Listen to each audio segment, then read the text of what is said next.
Welcome to the Orthodox Brew. Have you ever felt like even in the midst of stillness that there was just chaos and noise? You've tried everything possible to slow things down a little bit, but it just didn't work.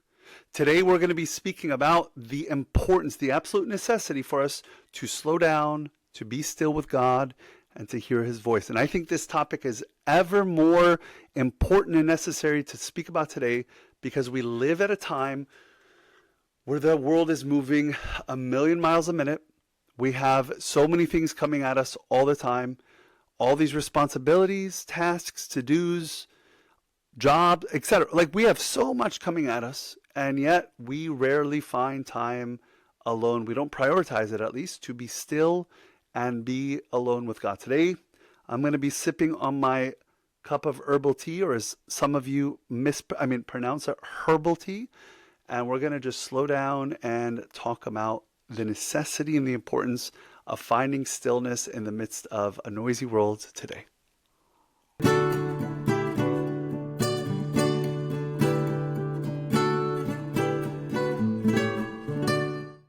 True peace isn't finding a time alone. It's not just about silence. It's about finding Christ, who is the King of Peace, in order to restore peace and calm the inner storms. A couple weeks ago, we were going through a lot here at home. Like when I say at home, not in my home life. Let's pump the brakes. Things at home are good. I'm talking about at the house. Lost water at the house for a couple days. Imagine like kids trying to get ready for school, and mid-shower, the water cuts back. We've got our water back, thank God. But, went through that for a couple days. A couple days later, lost the air conditioning. One of the systems quit working. The next day, we had the constant flow of water over a 4-night period. We had to vacuum up about 500 gallons of water. I mean, it was absolute chaos here at home. And then after all that was kind of figured out mostly, then the lawnmower broke down. My goodness, like just one thing after another. And of course, that doesn't mean that the chores at home stop, right? Chores, and more chores. There is, of course, never-ending work that needs to get done. And you all know the gift, the reward for good work is more work. Yes. So there's always more work to be done, people to respond to, presentations to prepare, emails to write, papers to grade. There is so much that needs to be done. There was a time where each one of us probably enjoyed some time of still and quiet in the midst of Lent, which feels so long ago. And coming out of that season of Lent, every one of us probably said, this year is going to be different. This year, I'm going to maintain that time of peace and stillness. And Lent, for many of us, feels like a really long time ago. I've also got a mission trip coming up to Kenya in just a few days. I'll be leading a small group of young men and women across the world, and lots of stuff going on. So you can imagine, like, there is a lot of things happening right now. Did I mention there's a lot of work? My wife looks at me, and in her very gentle, loving, compassionate way, I have an amazing wife. She very gently says to me, like, pretty much kicks me out of the house and says, hey, you need to go take a couple of days to take care of yourself. You're running on empty. Slow down. Go take a couple days of retreat later this week and just reset. You've got this mission trip coming up. You've been dealing with a lot of stuff at home. Ministry stuff will never stop. Of course, our home life, you're needed here, but you have to reset. Now, sometimes we can realize that on our own, and yet other times God places people in our lives who can speak that word of truth to us because we need to hear it from someone else. And so, by the grace of God, my amazing wife really nudged me lovingly to go and take this time of retreat. Now, what did I leave behind? I've already mentioned my family, my wife and children, that nagging voice in the back of my head saying, but hold on, how are you going to leave your wife and kids home for a couple of days while you're going to go retreat and slow down? And like, how can you do that? There's all the home issues that I knew that needed to get done, that they were getting done. But, like, listen, if you're a homeowner, if you know, you know. And if you don't know, one day you'll probably know. Being a homeowner is wonderful. There's always work to be done. There's always something that needs to be dealt with in the house. Of course, there is the beautiful ministry that I've been invited by God to share in at St. Yanis. These beautiful people who love the Lord, who love one another, and yet there's people that are in need of ministry, understandably. Right? That is what I've been called to do, and there's, by the grace of God, more and more people that are in need of one-on-one ministry beyond all of the other things that need to get done on a day-to-day basis. There is, of course, work at Agora University that needs to be done with, filings and strategic decision-making and other planning that needs to be scheduled into my week. Preparing for a doctoral course that I'm teaching later this fall and in the spring. Emails and text messages that never come to an end. And my friends, if you send a message and you don't get a response right away, it doesn't mean that I'm upset from you. It doesn't mean that anyone's upset from you. Just sometimes we can't respond, y'all. Sometimes folks, you send them a message and they cannot get back to you. If you get a one-word answer without roses and butterflies and all that stuff, also doesn't mean I'm upset. Sometimes it's just like we're all dealing with so much and we can only manage so much back and forth. And also, lastly, I'll just say, I knew I was coming back to needing to prepare this paper for this lecture that I'm giving at a conference later this summer. Did I mention there's a lot going on? There is so much that's always going on. I understand that my life is a microcosm of what most of us are dealing with. Many of you are dealing with home responsibilities. If you're in a relationship or married, if you've got children, you've got caregiving to perhaps elderly parents, you've got your jobs, you have home responsibilities and projects that you're managing, planning for travel, like a lot of things that each one of us is managing. And yet we need to discover Christ in the silence. You want to know what it is that I discovered in that silence alone with Christ? I discovered I needed that time. I was reminded, I should say, that I needed that time with Christ. I really needed it. My soul yearned for it. It craved not just 15 minutes or an hour, 2 hours, a week or a day, but I really needed some additional time alone with Christ in the stillness. Christ is always present. He's always with us. That is the beauty of the resurrection. And yet, sometimes our souls are too distracted to encounter him. I also discovered that my heart is more at peace in the silence. It's more at peace when I allow myself to be still and slow down and to meet with Christ. Many of us crave that peace, but most of us rarely prioritize the space to actually receive that peace from Christ. What is peace? What is it really? Peace is not the absence of noise. Peace is the presence of Christ. The word shalom means to be made whole. To have peace is to have a sense of wholeness within. And that sense of wholeness doesn't come in the absence of noise. It comes by the presence of God within us. He is the one who restores peace. He is the one who satisfies our inner yearnings.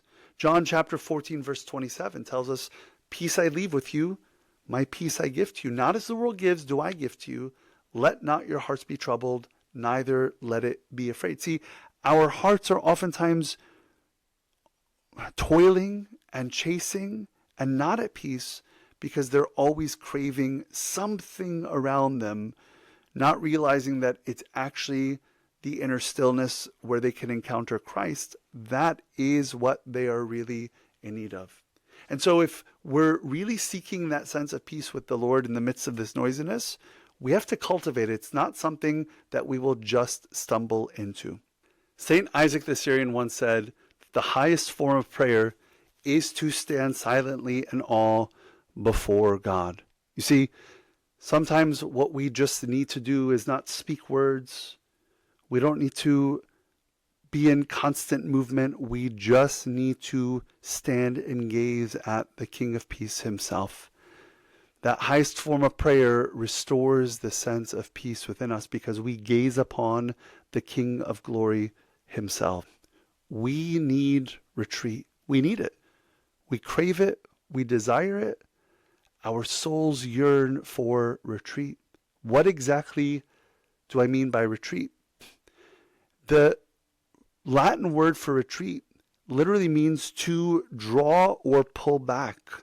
It means to pull away because as a military is out at battle, they retreat not because they've been defeated, but because they need to regroup.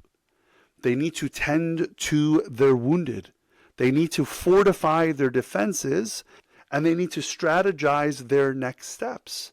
And so we ourselves, when we retreat, what we're saying is that we need to regroup. Like we're dealing oftentimes with one fire after the next. And so if we don't regroup, then we're just going to keep dealing with fire after fire after fire. We also are able to tend to the wounded parts of our soul. We're able to deal with the brokenness that's within us when we retreat. We're able to fortify the defenses because a lot of times when we're in the midst of chaos, what happens is our defenses get dropped. We don't realize what's coming at us. We get hit hard, and then we fall and stumble into sin. And lastly, we can now strategize next steps. Again, if we're just dealing with one fire after the next, then what happens is we're not figuring out what we're doing next. We're not acting, we're just reacting. Retreat allows us that time and space. It allows us to reconnect to God, to have that sense of peace restored within us, where we can now fight our spiritual battles. If we don't retreat, what we will be doing is dealing with these spiritual battles. We'll be fighting them exhausted, vulnerable, and disconnected from God. I'll tell you a few things that are holding us back. These aren't rocket science. You could probably add your own list. And I want you to think, which of these, or perhaps others, are you struggling with? And maybe in the comment section, drop down and list what are some other things that hold us back from retreating. I think fear of boredom, for sure, for a lot of us. A lot of people are terrified of alone. They're terrified of the quiet. They think they're going to get bored out of their minds. They're not going to know what to do, right? Why? Because we are addicted to stimulation. We're always connected to our devices. We're always connected to others, right? We need to be entertained constantly, whether it's our phones, our tablets, our screens, Netflix, like binge watching things. We have become addicted. And we are raising a generation of kids. We are programming them to also be addicted to screens. And so stimuli addicts will have an increasingly difficult time with doing this. Also, for some of us, it's this guilt over not being productive. I mentioned I have a crazy number of things that I've got to get done. I'm not alone. Each one of you has a huge list of to-dos, I would imagine, things that need to get done.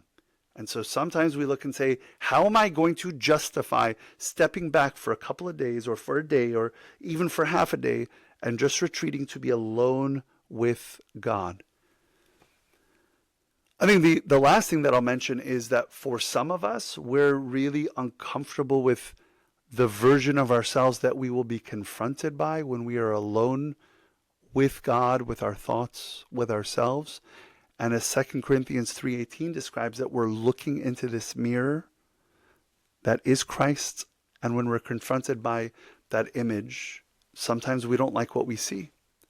But what St. Paul tells us in that passage is that when we look into that, gaze into that mirror, which is the image of Christ within us, and we see where we are missing the mark, then now we can begin to grow from glory to glory into the image of God. But the reality is, one of the things that holds us back is sometimes we are concerned with what it is that we will actually see when we look and we're in that place of retreat. What is it that's holding you back from retreat? I want you to think about that. Maybe it's one of these things. Maybe it's a couple of them. Maybe it's all of them. Maybe it's none of them. Maybe it's something else. If there's other things, please drop them in the comment section. Perhaps it'll encourage someone else who is struggling and needs to be reminded of things that they don't realize the patterns that they're falling into as well. Now, what is it that we're forsaking when we don't retreat? Number one is intimacy with Christ. What an absolute treasure that the Lord gives us to be intimate with him, to be alone with him, to gaze upon him.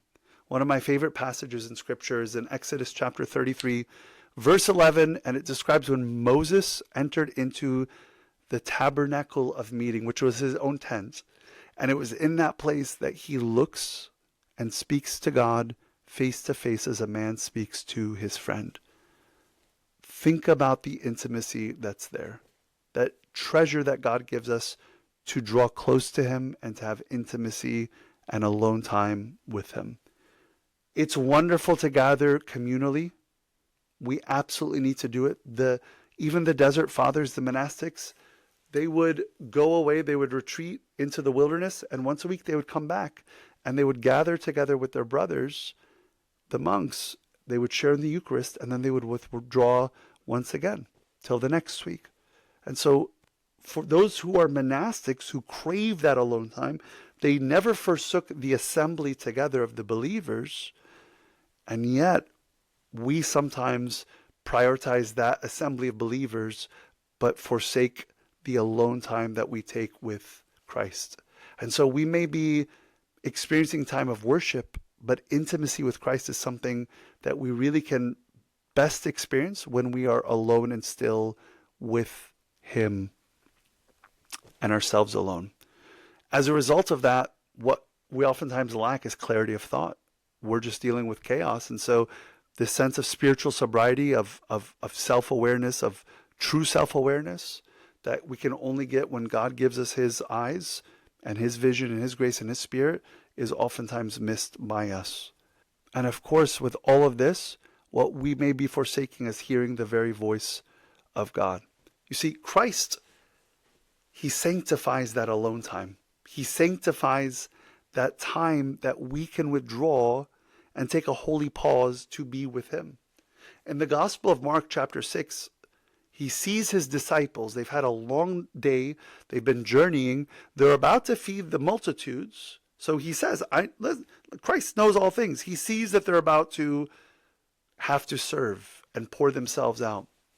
And this is what we find in Mark 6, verse 31 and 32. He said to them, "Come aside by yourselves to a deserted place and rest for a while." Right? Christ speaks to them about the need to retreat and to be alone with him, to rest with him in a deserted place. For there were many coming and going, and they did not even have time to eat. Many of you have probably experienced that, where you don't have time to eat lunch, you don't have time to breathe, you don't have time for a single moment of silence. I know that there are many parents, moms in particular, that they will go and they'll hide in the bathroom. Kids, if you want to know where your parents are and they've disappeared for a few minutes, they're probably in the bathroom. But please do not bother your parents when they're in the bathroom. Let them go and have some quiet, alone, even if it's just a few minutes, right? Sometimes moms have said to me, like, I just needed a few minutes of quiet, so I will flee and go into the bathroom and take that time alone. I want to give you a few practical ways that you can retreat on the regular. Number one is doing a micro retreat. Micro retreat can be as simple as a 1 hour phone-free prayer walk. Now, the key parts of that are phone-free and prayer walk, right? Or prayer. So the phone-free piece is really important. That means not listening to a podcast, not listening to a sermon, not listening to even the Bible or a spiritual song. Phone-free, undistracted, just alone with God, your thoughts, allowing your nous to encounter God in time of prayer. If for you, you prefer to sit in stillness, no problem. For some of you, you prefer to take a walk, wonderful. But taking a micro retreat once a day would be an amazing way for you to nourish your soul. For those of you who are not yet married, don't have kids, you have extra time, man, sanctify this time. Those 1 hour prayer walks, phone free, are things that you will one day long for. God willing. So take that 1 hour phone-free time of prayer each day.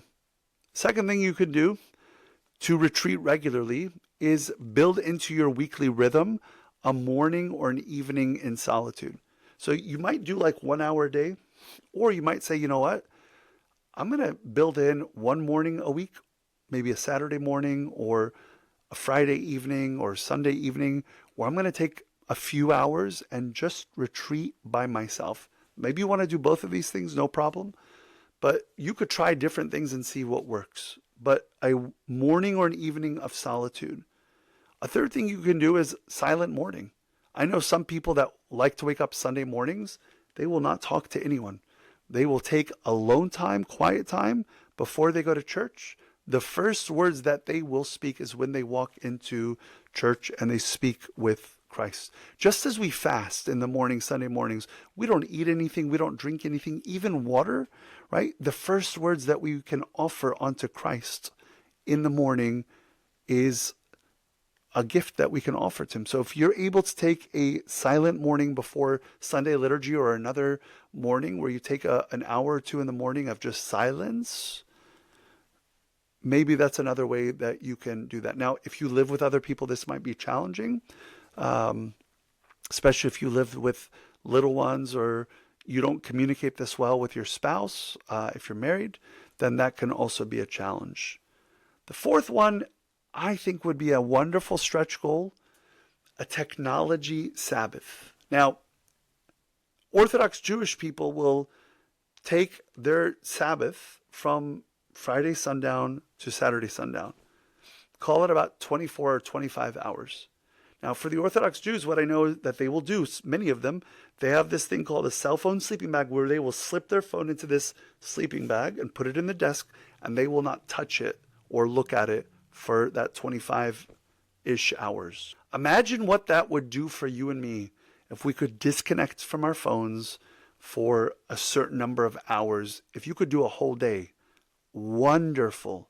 A 24-hour digital detox or digital break where you can disconnect from tech and be present with God, delight in him, and delight with the people in your lives that God has placed there. The last thing that I would say is maybe doing an annual getaway. I know this is maybe an even more of a stretch goal, where you do 1 or 2 nights of a silent retreat, even if it's locally, once a year, where you just get away into the silence, into the stillness, and you are alone with God. I know for some this might be challenging, but what I want to tell you is we go on retreats, we go to the monastery, we go on mission trips. You don't need a monastery, you need margin in your life. For many of us, we romanticize the retreat, the mission trip, or the monastery, because in those places, you have this sense of rhythm that has been built, this rhythm of life that you've fallen into, that you've leaned into, and so you encounter God. But what happened if during those times in your day-to-day life back home, you built in margin, space in your schedule, in your mind, in your soul, to encounter God in the daily rhythm of your lives? Just like margins in a book make it readable, life margins create space for reflection, for prayer, and for peace. What happens to a life without margin? It becomes cluttered. It becomes noisy.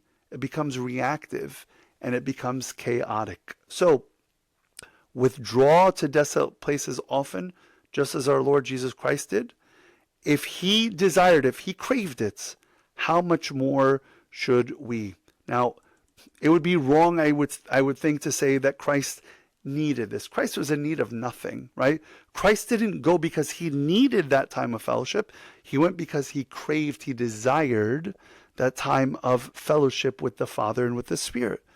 And so what our soul is saying is that it is craving, when there's an absence of peace, it is craving alone time of silence with God.